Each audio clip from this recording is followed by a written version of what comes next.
It is time for a conversation with Coach Rob Manchester. I almost said prior to the start of the football game, a little different this week in that we will not be broadcasting the ball game.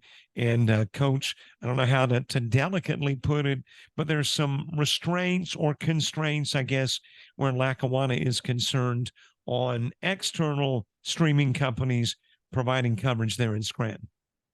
Yeah, I think, I guess, I mean, I think you and I both understand. I think you encounter it, obviously in your line of work. I mean, they are live streaming their games, but they're trying to do it, I guess, like as a fundraiser and trying to make money. So, obviously, if you're there, then people could maybe tap in. Obviously, our GMC fans would be using you and not them. So, I know my wife and my family members and stuff. They're going to be paying the $10 to stream in, and I get their point of view. It's probably a good little hit for them when they play us, and yeah, I mean, so I understand. I mean, I get it, but I mean, it is what it is. Well, and we hate not being there, but yeah, we understand as well. Let's go back. And by the way, at the end of the interview, if you know how they can log in, if we might can get that information. But let's go back to last week and the game up at College of Dupage. I know it was disappointing. It was one of those games that felt like you were right there on the edge for almost the entire ball game of taking control. But at the end, when the final gun sounds, DuPage wins it. They did. Definitely. I think what Coach Matt Ron's done up there, the last year or two. Obviously, they're Division 3, which I don't really get the whole Division 3, Division 1 in NJCAA. I know it's scholarship, non-scholarship, but I mean, they're basically they don't have to give scholarships up there. I mean, I think they got 30 some odd thousand students. The tuition to go to school is relatively cheap because they have so many students. So I mean that's a debate for another day. But I mean, hey, they've won the last two national championships. It's basically their bowl game that they play in. I think their first 10-win season. You got to be ready to go play them. But I think we're going to be able to keep playing them. They want to do a new 4-year deal. I'm excited about that.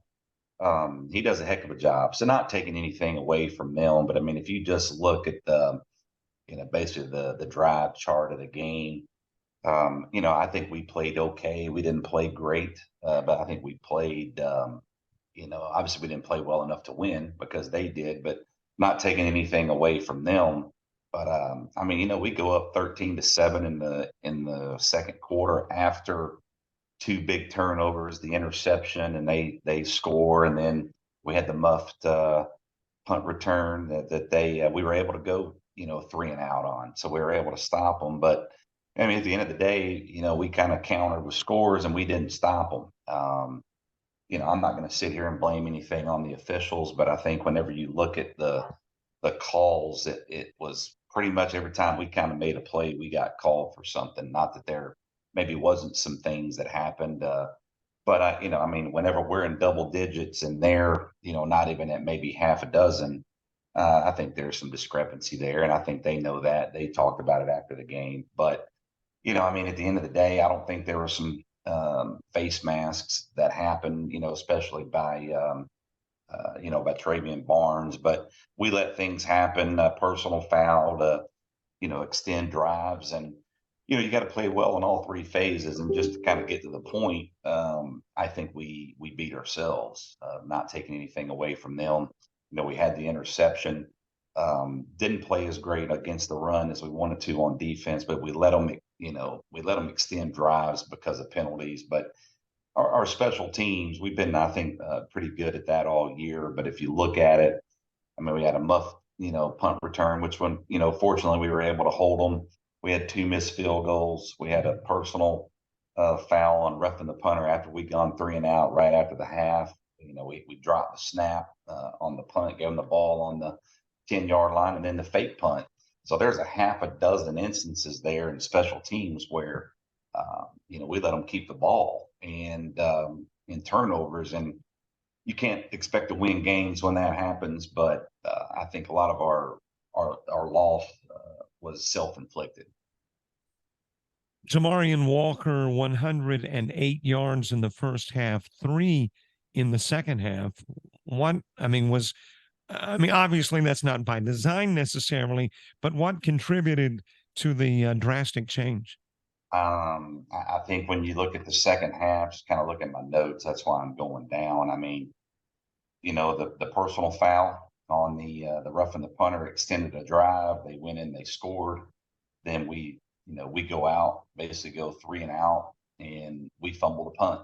And unfortunately, that happened there. They scored, but then we took the kickoff 95 yards on the return. Then we go out there and we hold them. Then we let the fake punt happen. And then, we're able to get another score there and make it 30-21, in the fourth quarter. But it's unfortunately, we didn't get off the field. And at the end of the day, I think reason we only had let me see here, 21 snaps in the second half, and one of them was the at the end of the game there, that we took kind of a victory snap. But you can't really get much offense generated whenever you're only out there 3 series in the second half. And unfortunately too, I mean, we had a 16 play drive and a 12 play drive where we missed field goals. And just it was sloppy in special teams, and that affected everything, offense and defense. So it wasn't by design. I mean, he didn't get only had 20 opportunities to have offensive snaps in the second half. You can't do much of anything with that. Well, let's bring some positives from Saturday. Walker with those 111 yards now is about 100 yards away from a 1,000-yard season. It's been a while since the Bulldogs have had a guy at 1,000 yards. It's been a great year for Walker. Oh yeah, I mean, just a tremendous young man above and beyond everything else. I mean, he's a great young man, high character kid, doing well in the classroom. I mean, he's been able to get a lot of tough yards. I'm hoping maybe he could eclipse 1,000. I don't know. It's going to be tough against Lackawanna. But I mean, with Coach Reddy and what the offense has been doing, I mean, I think we're the leading rushing team in the country in regards to yards, total yards, and I like what we're doing offensively. It's just I'm really excited about certain aspects. Obviously, we never quit, we never went away. It's just we shot ourselves in the foot. Travion Barnes. Wow, what a ball game, man. I was shocked when I looked at the stats. 15 solos, 7 assists, 22 total, 3 tackles for a loss, and 2 sacks. That's a huge day. Huge day for him. I mean, he's been consistent all year. I think he's leading the country in solo tackles and total tackles. That includes assists as well. I mean, he's in the top 5 or so, I think. Probably end up getting some more. I got to get with Iowa Western. They do the stats, and we went back looking at it, and Abe Stowe had a bunch of tackles that game, but he's been playing on offense, so he may get a little bit more there. Hopefully, he can have another big game. And that's even without really playing much against the Tyler team that we played here at home. So I mean, I think he's definitely a power 5 linebacker, but he's getting group of 5 offers.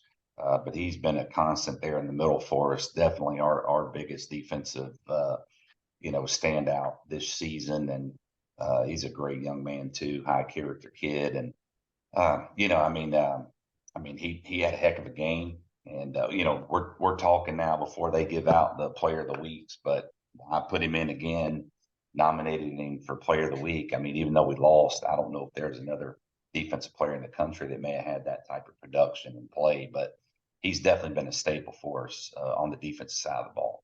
No, I can go ahead and testify there is none. As a matter of fact, I looked at the stats last week, and I think the closest to Barnes had a 14 tackle day.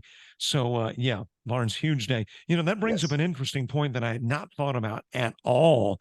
And when you mentioned Abestow and Travion Barnes, who both wear 8, Yeah. Still, of course, 8 on the offense, and Barnes 8 on the defense. At the junior college level, you are trying to get the attention of those four-year schools and extending your career. Does this kind of relatively new process of, same numbers on a team, I mean, does that kind of potentially screw things up from the standpoint of Uh, making sure everybody is accurately accounted I for? mean, yeah, I think obviously in regards to, I mean, most of the teams that we play, like we'll have an agreement beforehand that we'll enter our own stats into the Presto system. When you do that, I mean, then things don't get messed up and convoluted. We went out to Iowa Western. They use a stat thing. They're in that Kansas Jayhawk League. Same thing for snow. And they came here to our place. They did live stats, and they didn't really have anything wrong on their end. But I mean, that's the only thing that can get messed up is, they probably got one guy up there doing it, whereas at maybe the Division 1 level, they got a lot of people tracking it and watching it, and they usually get all those stats correct. At our level, it's a little bit different, but we work well with the other schools. They'll go in there and they'll probably change it. That's why I like doing our own stats because I know it'll get right. Same thing for the opponents. Usually, when we kind of do everything, it's right on as far as yards and all that. Um, but that's why I like doing our own stats. This way, we don't have to go back afterwards and try to get some things corrected. But we will. But I like being able to enter our own stats. Before we leave the Dupage game, do have to mention a 94-yard kickoff return by Kyron Payne. If memory serves me correct, he returned one prior this season for a touchdown, but it was called back on a penalty. So Yeah, this the first return of the year, and we've been expecting that guy to break one big all season long, and he did Saturday. yeah. He's awful small in stature, but he's been playing real well for us at corner, even though he is shorter. I think he is a dangerous return man. I mean, we had it down as 95. Once again, that's why I like doing our own stats. But I mean, he was able to, we did well blocking for him. It takes the whole team to get him loose there, and he did. And I think he had about 125 yards total on the day in returns. And I think he's one that could definitely, he's dangerous. He can break it. And same thing for punt returns. But, I put him up for special teams player of the week. I don't know if he would get it, but there's probably not a whole lot of people that have a return for 95 yards on the day. But that was definitely a bright spot, obviously. So, uh, and we're looking forward to him returning for us this next year.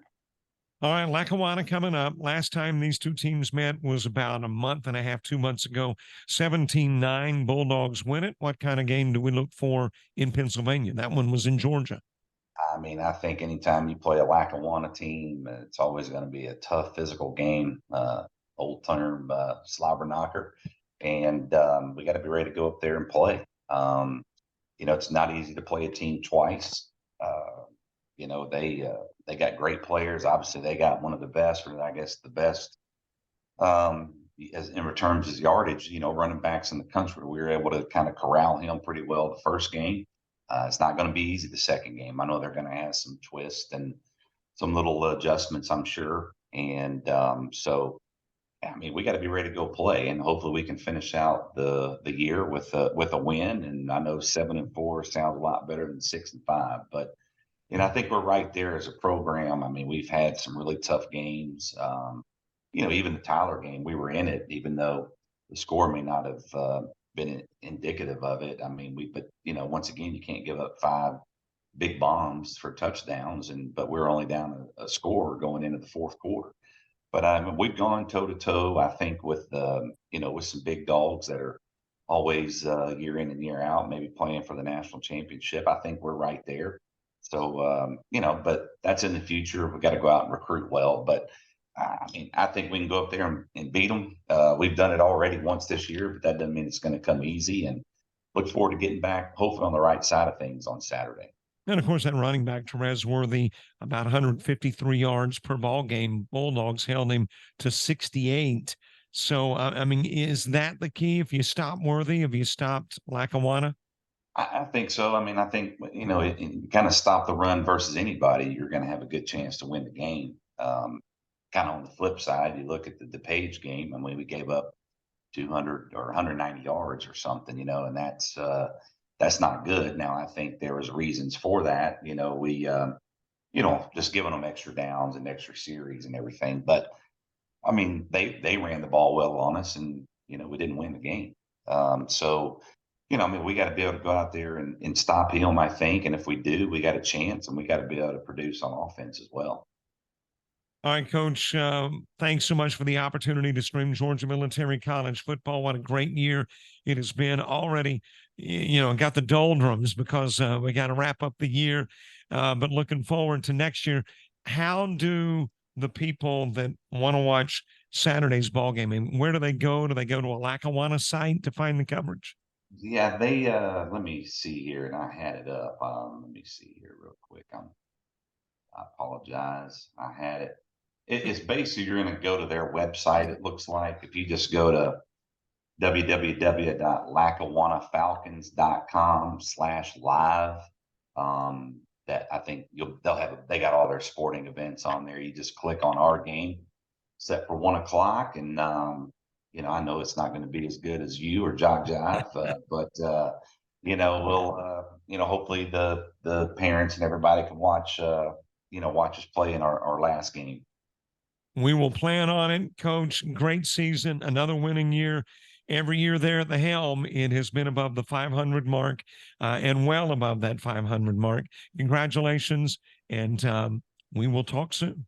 Well, yes, sir, and we certainly appreciate our relationship that we have with you. I know you travel all over the place. I can't wait for next year. We sure do appreciate the top notch, first class coverage that you give our football team, and maybe we'll get to see you back down here for some softball games or some GCAA action. But we sure do appreciate you, Robert, and everything you do for our program, and look forward to us having a long relationship moving forward.